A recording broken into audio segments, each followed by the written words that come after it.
یہ جہانے مہو انجم ہے تماشا مجھ کو، یہ جہانے مہو انجم ہے تماشا مجھ کو، دشت دینا تھا باندازۂ سودا مجھ کو، ہمتن ہستی خوابیدہ میری جاگ اٹھی، ہمتن ہستی خوابیدہ میری جاگ اٹھی، ہر بنے منہ سے میرے اس نے پکارا مجھ کو۔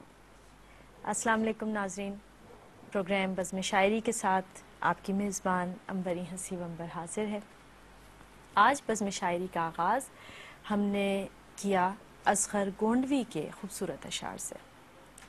جی ہاں، یہ وہی اصغر گونڈوی ہیں جن کا نام اردو شاعری کی اس خاص روایت کی یاد دلاتا ہے جب میر، غالب اور اقبال تک آنے کے بعد شاعری، اردو شاعری ایک نئی کروٹ لے رہی تھی، اور داغ کے بعد چند اساتذہ کے ساتھ فراق، جگر، حسرت، فانی، یگانہ اور اصغر گونڈوی نے اردو غزل کو ایک نیا جہان بخشا۔ اچھا، یہ جتنے نام ہم نے لیے، ان تمام شعراء میں ہر شاعر اپنا ایک انفرادی لہجہ، ڈکشن، موضوعات اور طرز بیان کی وجہ سے ایک منفرد باب قرار پایا۔ اصغر گونڈوی کا اختصاص تصوف کی روایت کو آگے بڑھانا رہا۔ تصوف کی روایت ظاہر ہے کہ فارسی شاعری سے ہماری شاعری تک آئی۔ امام غزالی کے وحدت الوجود اور وحدت الشہود کے شہرۂ آفاق نظریات کے زیر اثر فارسی اور اردو غزل پروان چڑھتے رہے، اور اس میں تصوف کا ایک باقاعدہ نیا مکتب فکر سامنے آیا۔ امیر خسرو، ولی دکنی، سراج اورنگ آبادی سے لے کر میر تقی میر، میر درد تک تصوف نے کئی رنگ بدلے۔ پھر یہ رنگ اردو شاعری میں ایسا رچا بسا کہ غالب اور ان کے بعد آنے والے سبھی شاعروں نے عشق حقیقی کے نئے آسمان اردو شاعری میں دریافت کیے۔ لیکن اصغر گونڈوی نے میر درد کے بعد تصوف کو جس ایمائیت اور جاذبیت کے ساتھ اپنی شاعری میں بڑھتا، یقیناً اس حوالے سے وہ جدید شاعری میں تصوف کے قابل تقلید شاعر قرار پائے۔ اچھا، مغرب میں بھی ہیڈگر اور سارتر نے صوفیزم اور وجودی فلسفے کا بڑا پرچار کیا،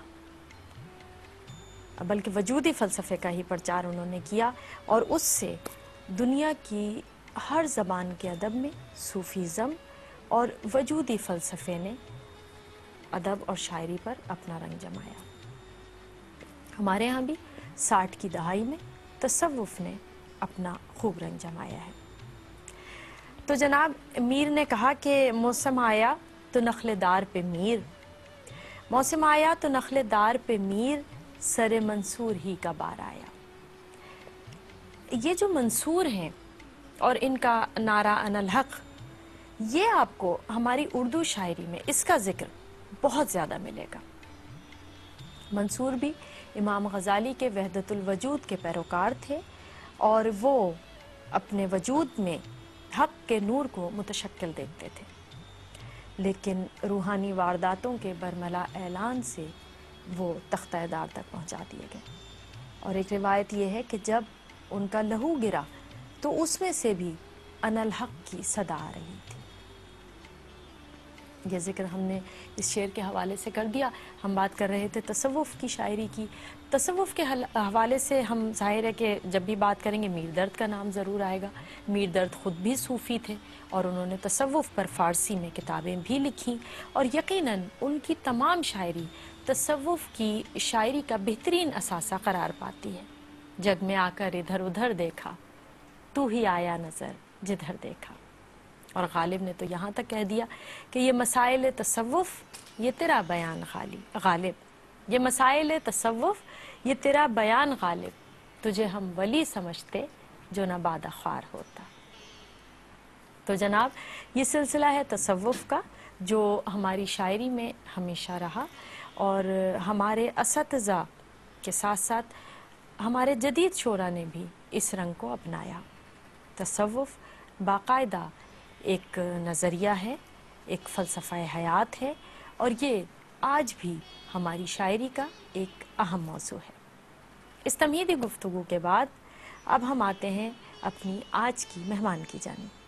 جیسا کہ ہم کل بھی آپ کو بتا چکے ہیں کہ بزم شاعری میں آج ہم آپ کی ملاقات جس شاعرہ سے کروا رہے ہیں وہ کئی برس سے کینیڈا میں مقیم ہیں، لیکن انہوں نے اپنی تخلیقی صلاحیتوں کا اظہار زمانہ طالب علمی میں ہی علم و ادب کے میدان میں کرنا شروع کر دیا تھا جب وہ کراچی میں مقیم تھی.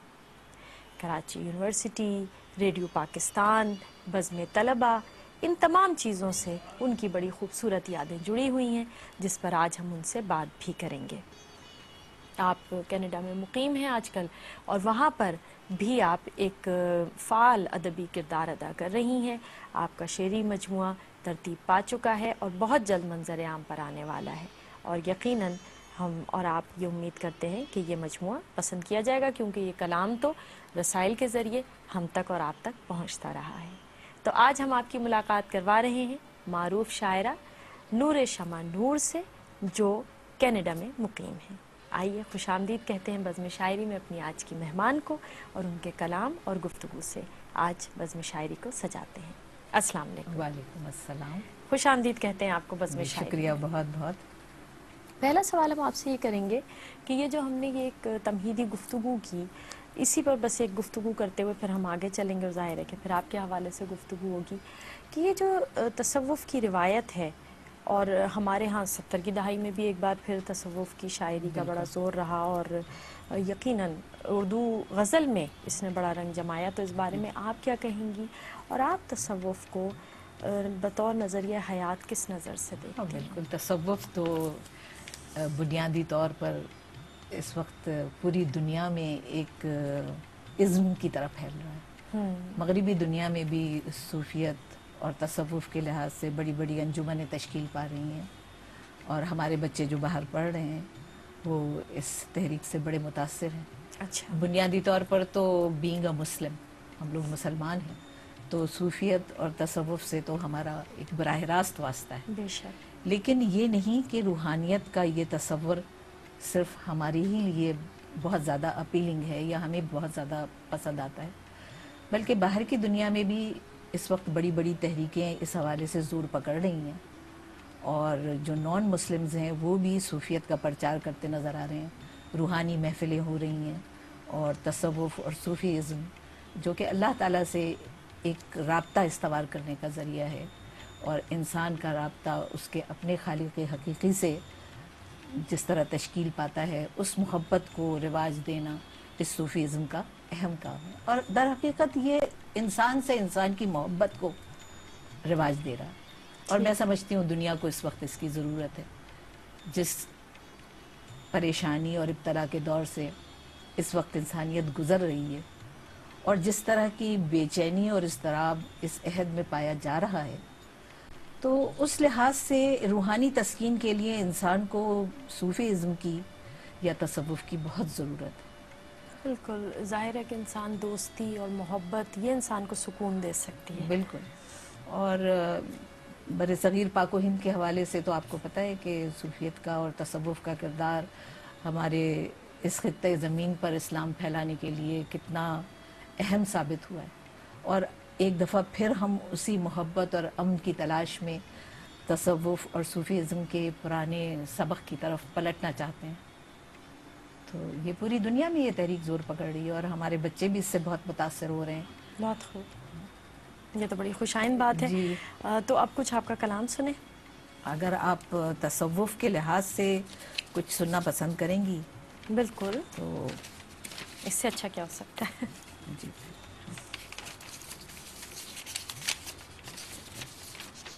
اچھا ہے کہ آغاز خوبصورت ہوگا. جی. تو اس میں کچھ آپ کو جھلک ملے گی صوفیزم کی، تصوف کی میری اس غزل میں. ارشاد. پھر زیست کسی حلقے الزام میں آئی، واہ. پھر زیست کسی حلقے الزام میں آئی، عزت بھی کسی بخشش دشنام میں آئی۔ واہ واہ، پھر زیست کسی حلقے الزام میں آئی، عزت بھی کسی بخشش دشنام میں آئی۔ ہم حلقہ بگوشان رہے کار زیاں ہیں، کیا کہنے، ہم حلقہ بگوشان رہے کار زیاں ہیں، سو موت کسی کوچے گمنام میں آئی۔ واہ واہ واہ، واہ واہ، سو موت کسی کوچے گمنام میں آئی۔ دھوکے سے جو کرنے لگے پتھر کی پرستش، دھوکے سے جو کرنے لگے پتھر کی پرستش، کیا تیری شباہت انہی اصنام میں آئی؟ واہ واہ، دھوکے واہ۔ سے جو کرنے لگے پتھر کی پرستش، کیا تیری شباہت انہی اصنام میں آئی؟ کیوں روپ بدل لیتا ہے یہ دشت تمنا، کیا کہنے، کیوں روپ بدل لیتا ہے یہ دشت تمنا، گم گشتہ خوشی برقعے آلام میں آئی۔ واہ، گم گشتہ خوشی برقعے برقعے آلام آلام میں میں آئی۔ بدنام ہوئی کیوں سر دربار زلیخا، بدنام ہوئی کیوں سر دربار زلیخا، کیوں یوسف دلدار کے نیلام میں آئی۔ واہ، بس مان لیا میں نے تو ہی میرا خدا ہے، کیا کہنے، بس مان لیا میں نے تو ہی میرا خدا ہے، صحبائے خرد شیشے الہام میں آئی۔ واہ واہ، واہ واہ، صحبائے خرد شیشے الہام میں آئی۔ ہم ربط مسلسل کا سرا ڈھونڈ رہے تھے، کیا کہنے، ہم ربط مسلسل کا سرا ڈھونڈ رہے تھے، فرقت بھی اسی دھوکے ابہام میں آئی۔ کیا کہنے، فرقت واہ بھی واہ، اسی دھوکے ابہام میں آئی۔ یہ اس کا کرم نور جسے چاہے نوازے، واہ، یہ اس کا کرم نور جسے چاہے نوازے، کیا موت ہے جو حالت احرام میں آئی، کیا کہنے، واہ کیا واہ، موت ہے جو حالت احرام میں آئی۔ شکریہ۔ سبحان اللہ۔ یہ غزل اور عطا کی جگہ پھر جی، کچھ شکریہ۔ گفتگو کریں گے۔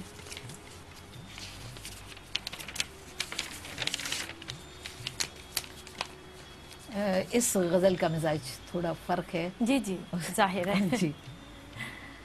بارگاہ وقت میں ان کی ضمانت مسترد، کیا کہنے، بارگاہ وقت میں ان کی ضمانت مسترد، دور پر آشوب کی طرز سیاست مسترد، واہ واہ، دور پر آشوب کی طرز سیاست مسترد، نبض دوراں میں دھڑکتے خون کی سرگرمیاں، نبض دوراں میں دھڑکتے خون کی سرگرمیاں، کہہ رہی ہیں ہم سے یہ تحریک وحشت مسترد، واہ، کہہ رہی ہیں ہم سے یہ تحریک وحشت مسترد، زندگی ایک بار پھر عزت سے جینا چاہیے، واہ، زندگی ایک بار پھر پھر عزت سے پھر جینا عزت سے چاہیے، چاہیے۔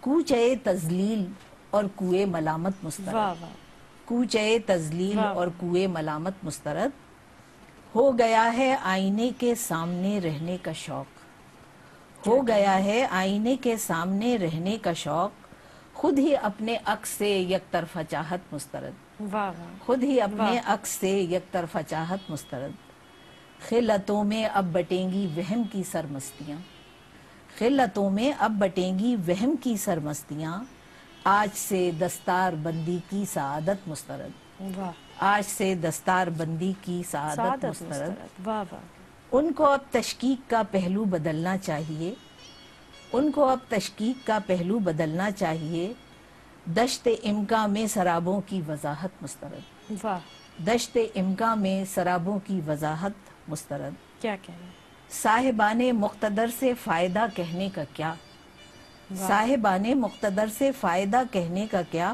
شہر کے سب شہرزادوں کی شکایت مسترد، واہ واہ، شہر کے سب شہرزادوں کی شکایت مسترد، قوت پرواز جب ان آندھیوں نے چھین لی،